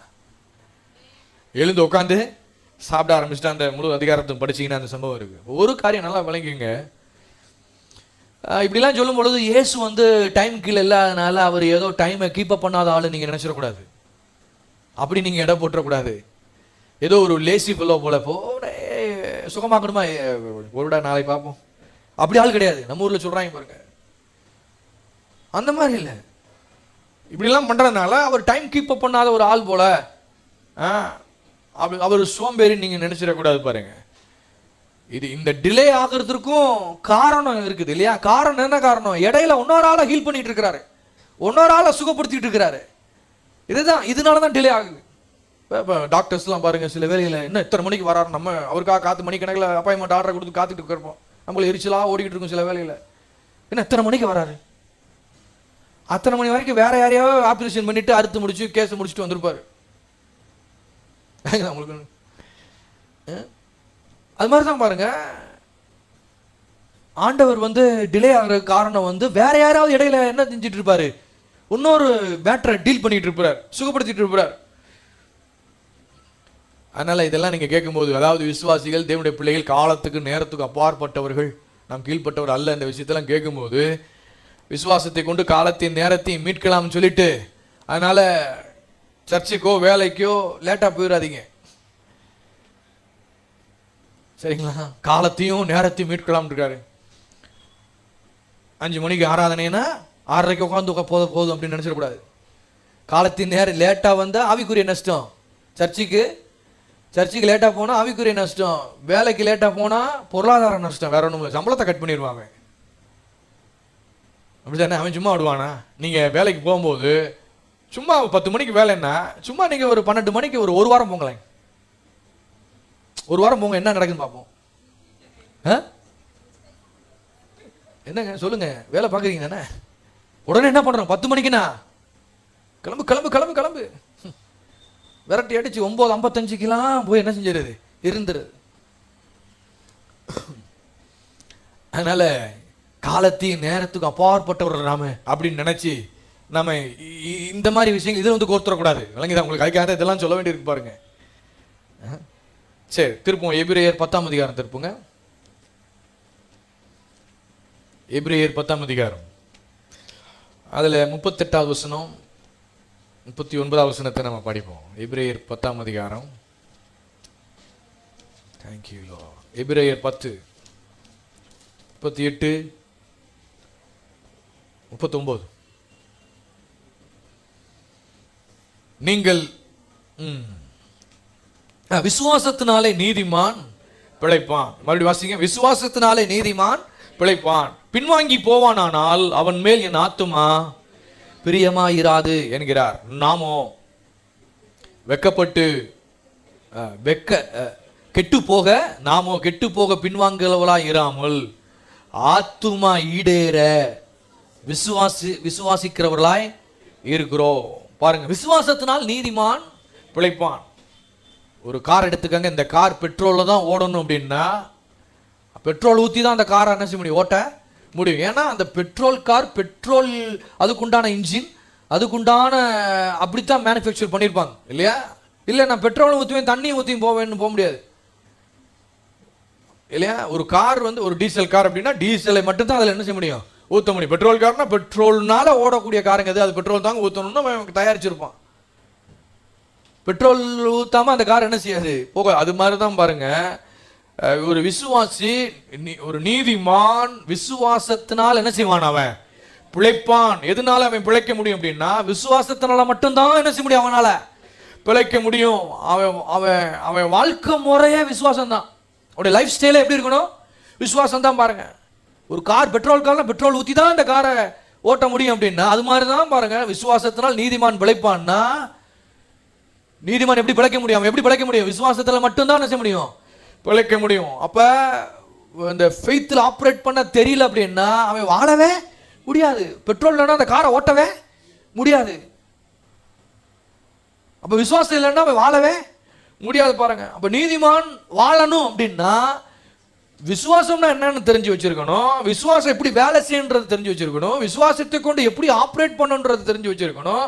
விசுவாசத்துல நாளுக்கு நாள் வளர்ந்துட்டே இருக்கணும். பாருங்க, இதுதான் வாழ்க்கை அப்படின்னா, இதனாலதான் ஒருத்தர் பிழைப்பான்னா நம்ம பிழைப்பே இதுதான் அப்படின்னா அதுல கவனம் செலுத்தணுமா இல்லையா?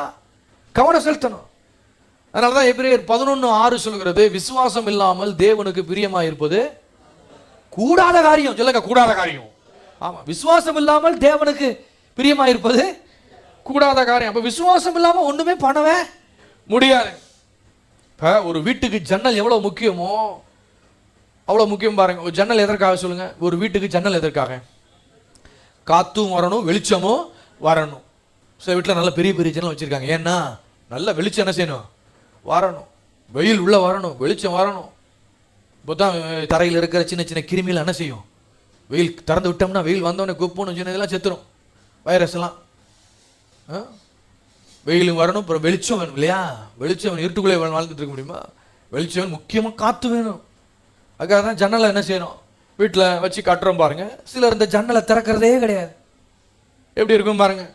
நிறைய பேர் இந்த ஜன்னலை சரியாக திறக்காதனால இருட்டுக்குள்ளேயும் மூச்சு முட்டி திணறிட்டு இருக்காங்க. காற்றும் சரியாக வர்றதில்லை. திணறி வாழ்க்கை என்ன பண்ணுவேன், என்ன செய்வேன், ஏது பண்ணுவேன், இதில் என்ன அப்படியே புலம்பிட்டு இருக்கிறாங்க, மூச்சு முட்டிக்கிட்டு இருக்கிறாங்க. ஸோ நம்முடைய விசுவாசம் என்னும் ஜன்னலை ரொம்ப அகலமான செய்யணும், திறந்து வைக்கணும். எவ்வளோக்கு அளவு நீங்கள் ஜன்னலை திறந்து வைக்கிறீங்களோ அவ்வளோ தூரம் காற்று வெளிச்சம் வருதோ அவ்வளோ தூரம் விசுவாசம் என்னும் ஜன்னல் என்ன செய்யணுங்க? திறந்து வைக்கணும். பாருங்க, இன்னொரு காரியம் தெரிஞ்சுக்கங்க. இதை பற்றி நம்ம பேசும்போது இதை சொல்லாமல் இருக்க முடியாது. விசுவாசத்தை வந்து ஏதோ நீங்கள் வந்து ஒரு ஜென்ரேட் பண்ணி பண்ணி பண்ணி அப்படி அப்படி வர்ற ஒரு விஷயம் நீங்கள் நினைக்காதீங்க. விளங்குதா உங்களுக்கு? விசுவாசம் என்பது அது நீங்களா ஜென்ரேட் பண்ணி வரக்கூடிய ஒரு விஷயம் கிடையாது. அது ஆண்டவரிடத்திலிருந்து வருகிற ஒன்று. இதுதான் ஃபெய்த்ல விளங்கிக்கணும்.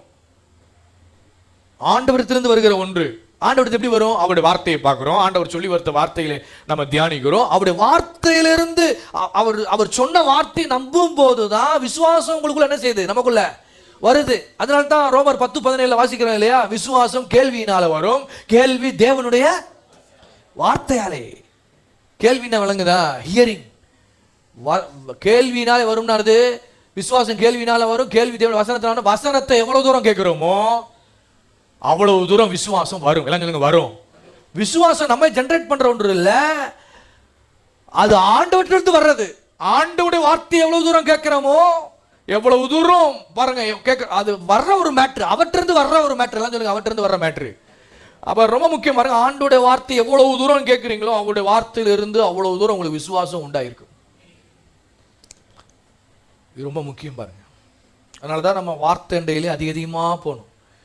டைம், நேரம், காலம் எல்லாம் கிடைக்கும் போது உடனே என்ன பண்ணிடணும்? வார்த்தைகள் எவ்வளவு தூரம் கேட்கிறோமோ அவ்வளவு தூரம் உங்க விசுவாசம், ஃபெய்த் லெவல் என்ன செய்யும்?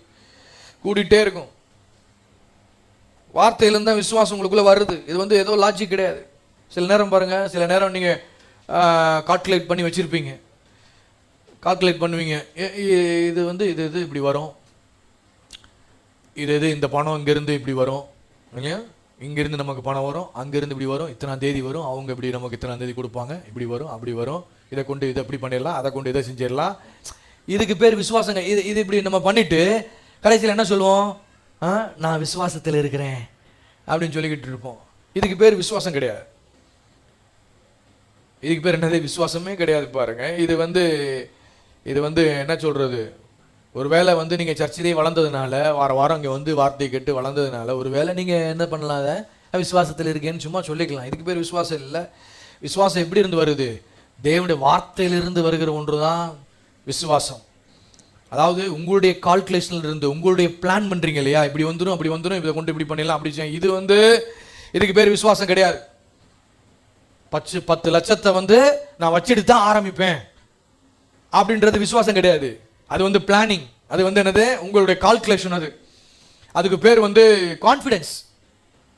வந்துருச்சு, இதை வச்சு தான் செய்யணும் அப்படின்னு, நான் இதை வச்சு தான் ஆரம்பிப்பேன், இதை வச்சு தான் பண்ணுவேன், இது வரும், இப்படி வரும், அப்படி வரும், அந்த பிறகு நான் ஆரம்பி. இது பிளானிங். இதுக்கு பேர் விசுவாசம் கிடையாது. இது சில மனிதர்கள் மேலும் சில சிஸ்டங்கள் மேலும் வைக்கிற ஒரு நம்பிக்கை, அதெல்லாம் சரிங்களா? அப்ப விசுவாசம் என்பது என்னன்னா, அது ரொம்ப வித்தியாசமான, இது இயற்கைக்கு அப்பாற்பட்டது, சூப்பர் நேச்சுரல். இது ஆமே. விசுவாசம் என்பது சும்மா ஏதோ சாதாரண நினைச்சிடக்கூடாது. உங்க கால்குலேஷன், உங்களுடைய கான்ஃபிடன்ஸ், உங்களுடைய ஏதோ சில இப்படி வந்துடும் அப்படி, அதுக்கு பேர் தான் விசுவாசம் நினைச்சிடாதீங்க. அதுக்கு பேர் விசுவாசம் இல்லை. ஃபியூச்சருக்கும் பிரசன்ட்டுக்கு வித்தியாசம் இருக்கா இல்லையாங்க? விசுவாசம் என்பது இன்று, இப்பொழுது இல்லையா? ஃபியூச்சர்ன்றது நம்பிக்கை என்பது விசுவாசத்துக்கு நம்பிக்கை வித்தியாசம் இருக்குது. ஒரு நாள் வருங்க, ஒரு நாள் இப்படி நடக்குங்க அப்படிலாம், இதெல்லாம் என்னது? நம்பிக்கை. இதெல்லாம் நம்பிக்கை. சிலர் இன்னொன்று என்ன நினைக்கிறாங்கன்னா, ஃபெய்த்னா என்ன நினைக்கிறாங்க? ஏதோ பாசிட்டிவ் திங்கிங் தான் ஃபெய்த்து அப்படின்னு நினைக்கிறாங்க. அப்படியும் கிடையாது. பாசிட்டிவ் திங்கிங் நல்லது தான். பாசிட்டிவ் திங்க் கெட்டதா? பாசிட்டிவ் திங்காக தான் இருக்கணும் பாருங்க, அது நல்லது தான் பாருங்க. பாசிட்டிவ் திங்கிங் அவளுங்கதா, உன்னால் முடியும் தம்பி அப்படின்றாங்கல்ல, உன்னால் அதை செய்ய முடியும், இதை பண்ண முடியும், அப்படி பண்ண, இதெல்லாம் என்னது? பாசிட்டிவ் திங்கிங் பாருங்க. இந்த பாசிட்டிவ் திங்கை வச்சு நீங்க அந்த ஜென்ரேட் பண்ற அந்த விஷயம் இருக்கு பார்த்தீங்களா, அந்த பாசிட்டிவ் முற்போக்கான ஒரு இதை வச்சுட்டு அது நடந்துடும் அந்த திங்கிங் வச்சுட்டு பாசிட்டிவாக நல்லபடியாக நடந்துடணும்னு வச்சு அந்த திங்கிங்கில் அந்த திங்கிங் பாசிட்டிவ் திங்கிங்னால வர்ற மேட்டரை வச்சு நீங்கள் தொடர்ந்து எல்லாத்தையும் நீங்கள் பயணம் செஞ்சிட முடியாது. கடைசி வரைக்கும் எல்லாத்தையும் பயணம் செஞ்சிட எல்லாத்தையும் சாதிச்சிட முடியாது. இது கொஞ்சம் தான். பாசிட்டிவ் திங்கிங் வச்சு பார்த்தீங்கன்னா கொஞ்சம் தூரம் உங்கள் வண்டி ஓடும், அப்படியே ஓடிக்கிட்டே இருக்கும். அப்படியே போயிட்டு அப்படியே ஒரு வண்டி பெட்ரோல் இல்லைன்னா எப்படி திணறும் பாருங்க, அப்படியே பெட்ரோல் இல்லைன்னா குப்பு அப்படியே அடிச்சு டப்பு கரும்பு போயா அப்படியே ஆப்பாயிரும். அது மாதிரி இது ஆப்பாயிரம். அப்புறம் விசுவாசம் என்பது அது வேற. விசுவாசம் என்பது அது சூப்பர் நேச்சுரல், இயற்கைக்கு அப்பாற்பட்ட ஒரு விஷயம் பாருங்க. அது தேவனிடத்திலிருந்து வருகிற புறப்படுகிற ஒரு காரியம் பாருங்க. அது தேவனுடைய வார்த்தையிலிருந்து வருகிற ஒரு காரியம். நிறைய பேர் சொல்லலாம், உன்னால முடியும், அதை பண்ணிடு அந்த பாசிட்டிவ் இது அப்ரோச்சை கொடுக்கலாம், எல்லாம் நல்ல விஷயம் தான், அதெல்லாம் கெட்டது நான் சொல்ல வரல, நல்ல விஷயம் தான். ஆனா அதெல்லாம் ஒரு லெவல் தான் பாருங்க. ஆனா அந்த ஃபெய்த்ன்றது வந்து, விசுவாசம்ன்றது வேற லெவல். அது அந்த லெவல் என்னன்னா, அது தேவன்கிட்ட வர்ற ஒரு காரியமா இருக்கிறபடினால, தேவனுடைய வார்த்தையிலிருந்து வர்ற ஒரு மேட்டரா இருக்கிறபடினால, அதை கொண்டு இயற்கைக்கு அப்பாற்பட்ட விஷயத்தை நம்மளால என்ன பண்ண செய்ய முடியும். பாருங்க, இது வந்து எப்படி கிடைக்குது? ஆண்டவரோடு உறவாட உறவாட உறவாட உறவாட அப்படின்னு விளங்குதா? ஆண்டவருடைய வார்த்தை நீங்க கேட்க கேட்க கேட்க கேட்க உங்களுக்குள்ள என்ன வருது? விசுவாசம் வருது பாருங்க. அப்ப அப்ப உண்மையான விசுவாசம் அது தெய்வீக சந்திப்பினால் வருகின்ற ஒன்றாக இருக்கிறது. தேவனுடைய வார்த்தையை நீங்க வந்து நீங்க பாக்குறீங்க, அதை விசுவாசிக்கிறீங்க, அதனால தேவனை சந்திக்க முடியும். பக்கத்துல பார்த்து சொல்லுங்க, தேவனுடைய வார்த்தையினால தேவனை சந்திக்க முடியும். ஆமா, பிரசங்கம் கேட்கும் போது தேவனை சந்திக்க முடியும். பிரசன்னத்தின் நேரத்தில் தேவனை நீங்க சந்திக்க முடியும். அல்லது ஒரு பாடல் ஆராதனை வேலையில தேவாதி தேவனை என்ன செய்ய முடியும்? சந்திக்க முடியும். பாருங்க, நான் என்ன சொன்னேன், இந்த மாதிரி உண்மையான அந்த சந்திப்புல உங்களுக்கு உண்டாகிற மேட்ருக்கு பேர் தான் விசுவாசம். விசுவாசம். ஸோ அந்த விசுவாசம் தான் உலகத்தை ஜெயிக்கிற ஜெயம். அந்த விசுவாசம் தான் உங்கள் காலங்களின் நேரங்களையும் உங்க காலுக்கடியில வர செய்யக்கூடிய ஒரு மேட்டரா இருக்குது. அந்த விசுவாசம் தான் பாருங்க எல்லா காரியத்தையும், உலகத்தையே ஜெயிக்கிற ஜெயம்னு சொல்லப்பட்டிருக்கு இல்லையா? எல்லாத்தையுமே அதை கொண்டு தான் செய்ய முடியும், அந்த விசுவாசத்தை கொண்டு தான். அப்ப நான் சொல்றேன், தேவனோடு கூட நீங்க எவ்வளவு தூரம் கனெக்ட் ஆகிருக்கீங்களோ, அவரோடு கூட கனெக்ட் ஆக நமக்குள்ள விசுவாசத்தின் ஆவி உடையவராகவே நம்ம மாறிடுவோம். நம்முடைய ஆவியே என்ன ஆவியா மாறிடும்? ஸ்பிரிட் ஆஃப் ஃபெய்த்தா மாறிடும். விசுவாசத்தின் ஆவி உடையவராகவே நம்ம மாறிடுவோம். நான் சொல்றேன், வார்த்தைகளை எவ்வளவு தூரம் நீங்க கேட்குறீங்களோ அவ்வளவு தூரம் உங்களுடைய விசுவாசத்தின் ஆவி என்ன செய்யலாம்? நீங்க வளர்த்துக்கொள்ளலாம். விசுவாசத்தின் ஆவி உடையவர்களா நீங்க மாறிடலாம். விசுவாசத்தின் ஆவியை உடையவர்கள் பாருங்க, எப்பயுமே அவங்க பேச்செல்லாம் விசுவாசமா நினைச்சுவாங்க பேசுவார்கள். ஏன்னா அந்த ஸ்பிரிட் அப்படி. ஒரு வசனத்தை வாசிப்போம். 2 கொரிந்தியர் 4ஆம் அதிகாரம் 13 வசனத்தை பாருங்க. 2 கொரிந்தியர் 4:13. இதை பவுல் பேசுறாரு பாருங்க. 2 கொரிந்தியர் 4:13. விசுவாசித்தேன் ஆகையால் பேசினேன் என்று எழுதியிருக்கிறபடி நாங்களும் அந்த விசுவாசத்தின் ஆவியை உடையவர்களாய் இருந்து விசுவாசிக்கிறபடியால் பேசுகிறோம். விசுவாசிக்கிற ஆவியை உடையவர்களாய் இருந்து விசுவாசிக்கிறதுனால பேசுகிறோம். Spirit of faith. நான் என்ன சொல்ல வரேன்? அதாவது விசுவாசத்தின் ஆவியை உடையவராக இருக்கும்போது விசுவாச வார்த்தை வந்து அப்படியே முக்கியம் கஷ்டப்பட்டு பேச வேணும்னு அவசியம் இல்லை. விசுவாசத்தின் ஆவியை வளர்த்துக்கிட்டீங்களா, நீங்க பேசுறதெல்லாம் விசுவாசின் வார்த்தையெல்லாம் ஆட்டோமேட்டிக்கா என்ன செய்யும்? பல பல பல பலன்னு சல்லுன்னு வரும். உங்களை அறியாமலே என்ன வார்த்தை வரும்? உங்களுக்கு வந்து குபு குபு குபுன்னு வரும். விசுவாசத்தின் ஆவி உடையவளா இருந்து நான் விசுவாச வார்த்தையை பேசணுமே முக்கியம் முணங்கிட்டு இருக்க தேவையே கஷ்டப்படணும்னு அவசியம் இல்லை. பாருங்க, விசுவாசத்தின் ஆவியை வளர்த்து கொண்டாலே விசுவாசத்தின் வார்த்தையெல்லாம் ஆட்டோமேட்டிக்கா உள்ள குபு குபுன்னு என்ன செய்யுங்க? எல்லாம் கிளம்பி வரும் பாரு. அதுக்கு பேர் தான் ஸ்பிரிட் ஆஃப் ஃபெய்த். இப்ப நீங்க கவலைப்பட்டு இருக்கும் போது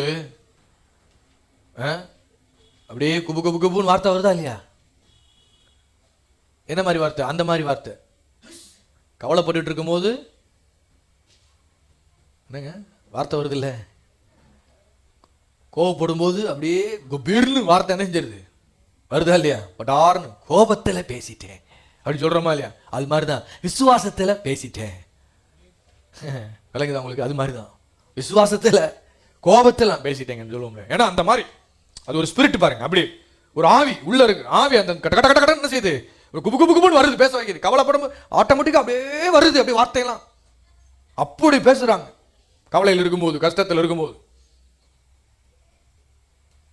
அது மாதிரி தான் பாருங்க, நீங்க விசுவாசத்தின் ஆவியை உடையவளா இருக்கும்போது குபு குபு குபுன்னு என்ன செய்யும்? வார்த்தை அது நோக்கி விசுவாச வார்த்தைகளாக தான் வரும். அந்த வார்த்தையை வச்சே தெரிஞ்சலாம் நீங்க என்ன ஆவியை உடையவளாக இருக்கிறீர்கள். உங்க கண்ட்ரோலே மீறி வரும். அது ஸ்பிரிட் ஆஃப் ஃபெய்த். சரி, இந்த ஸ்பிரிட் ஆஃப் ஃபெய்த்தை நம்ம வளர்த்துக்கணும். தேவனுடைய வார்த்தண்டையில் வந்து வந்து வந்து வந்து இது இப்படிப்பட்ட ஒரு ஆவியை நம்ம என்ன செய்யணும்? பவுல் சொல்றாரு இல்லையா, நான் விசுவாசித்தேன் ஆகையால் பேசினேன் என்னது என்று எழுதியிருக்கிறபடி நாங்களும் அந்த விசுவாசத்தின் ஆவியை உடையவர்களாக இருந்து விசுவாசிக்கிறபடியால் பேசுகிறோம். விசுவாசத்தின் ஆவியை உடையவர்களாக இருந்து இந்த லெவல்லாம் வரணும் பாருங்க. விசுவாசத்தின் ஆவியை உடையவர்களாக இருந்து எத்தனை பேர் அந்த ஆவியை உடையவர்களாக இருக்கணும் விரும்புறீங்க? ஆமா, அப்படி இருந்து பாருங்க, ஏதோ ஒரு ப்ராஜெக்டை செய்யணும், ஏதோ ஒரு காரியத்தை செஞ்சு முடிக்கணும், இது பண்ணணும் அப்படின்னா செஞ்சிருவோம், வாங்க இறங்கிடுவோம், தைரியமாக இறங்கி அதை செஞ்சு முடிச்சிருவீங்க. தைரியமாக இறங்கி முடியும். ஏன்னா அந்த ஆவி வந்து உங்களை விட்டு அப்படியே செய்ய வைக்கிறமா வழங்குதவங்க. அப்போ இதெல்லாம் வளர்த்து கொள்ள வேண்டியது அவசியம். நம்ம தான் வளர்த்துக்கொள்ளணும். தானாக எதுவும் என்ன செஞ்சிடாது, வளர்ந்துடாது. எங்கே போய் வளர்க்கணும்? யார்கிட்டருந்து வர மேட்டுருது?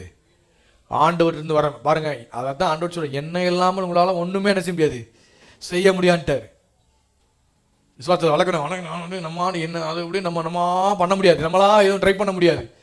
தேவனுடைய வார்த்தை இல்லாமல், தேவனுடைய ஐக்கியப்படாமல், தேவனுடைய சந்திப்பு இல்லாமல் இது நம்ம விசுவாசம் நமக்குள்ள என்ன செய்யாது, இந்த மாதிரி ஒரு விசுவாசத்தின் ஆவி உண்டாகிறாரு. அதனால எல்லாமே இந்த கனெக்ஷன்ல தான் இருக்கு. கனெக்ஷனை விட்டுட்டு நம்ம என்ன மோட்டிவான பாசிட்டிவ் திங்க், அந்த திங்க், அதை பார்த்து மோட்டிவேஷன், அது இது என்னத்தை பார்த்தாலும் அதெல்லாம் அப்படியே ஒரு லெவலில் தான் அவங்களை கொண்டு போவோமே ஒழிய, ஒரு லெவலில் தான் நின்று அப்படியே நான் பெட்ரோல் இல்லாத வண்டி மாதிரி புக்கு நின்றும். அப்புறம் இது வந்து சூப்பர் நேச்சுரல். விளங்குதா உங்களுக்கு? இந்த லெவலுக்கு வரணும். இது இந்த இது இது லெவலே வேற. இந்த விசுவாசத்தின் ஆவியை நம்ம வளர்த்துக்கலாம். ஆமென். ஸ்பிரிட் ஆஃப் இது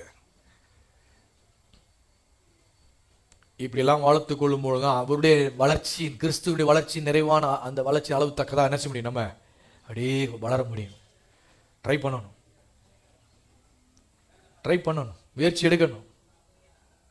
இப்போ நீங்கள் இருக்கீங்க, அடுத்த வருஷம் நேரம் உட்காருக்கும் போது விசுவாச லெவல் என்ன செஞ்சுருக்கணும், பயங்கரமாக இன்க்ரீஸ் ஆகிருக்கணும். ஆயிருக்குமா இல்லையா? சபையில் வந்து வர்றது ஒரு ஜிம்முக்கு வர்ற மாதிரி பாருங்கள். ஏற்கனவே அந்த உதாரணம் சொல்லியிருக்கிறேன்.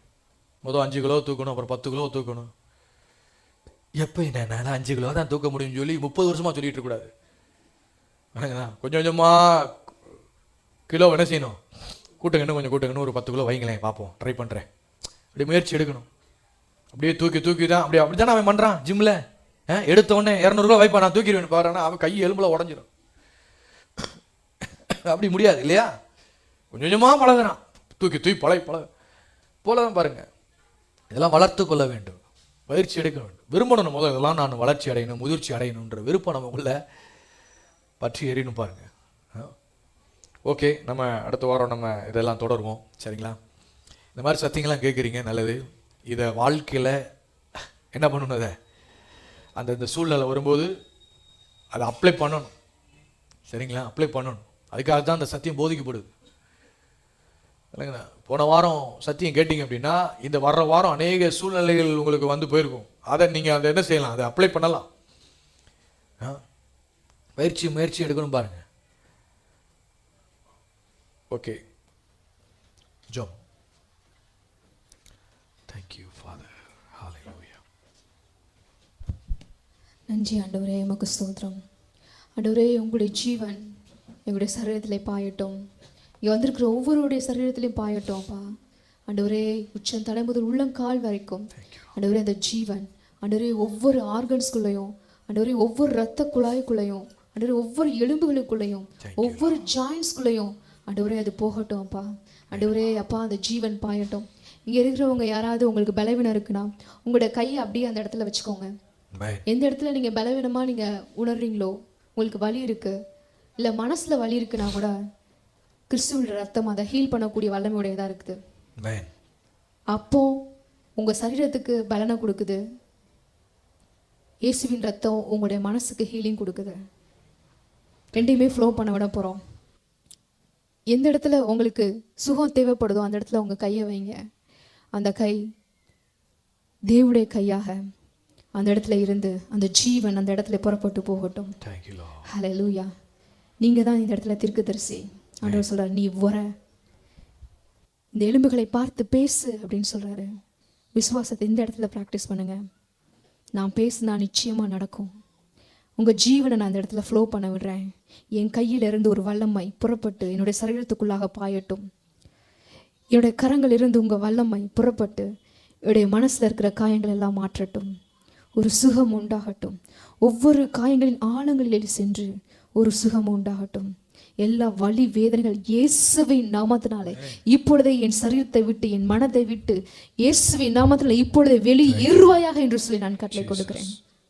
எல்லா பலவீனங்களும் இயேசுவின் நாமத்தினாலே மறைவதாக நாங்கள் உணர்கிறோம்ப்பா. அவங்க ஜீவன் ஒவ்வொரு இடத்துக்குள்ளையும் கடந்து சென்றதற்காக நாங்கள் நன்றி செலுத்துகிறோம்.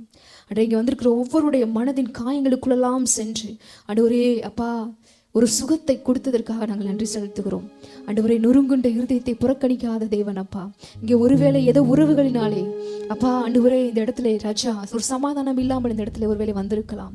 ஆண்டவரே இந்த இடத்துல உங்க ரத்தம் ஆண்டவரே அப்பா உங்களுக்குள்ள இருக்கிற அந்த சமாதானம் ஒரு பீரிட்டு ஒரு நதியை போல ஆண்டவரே அந்த ஆத்துமாவை அப்படியே நிறைக்கட்டும். ஆண்டவரே எல்லா வலி வேதனைகள் இயேசுவின் நாமத்தில் அகன்று போகட்டும்.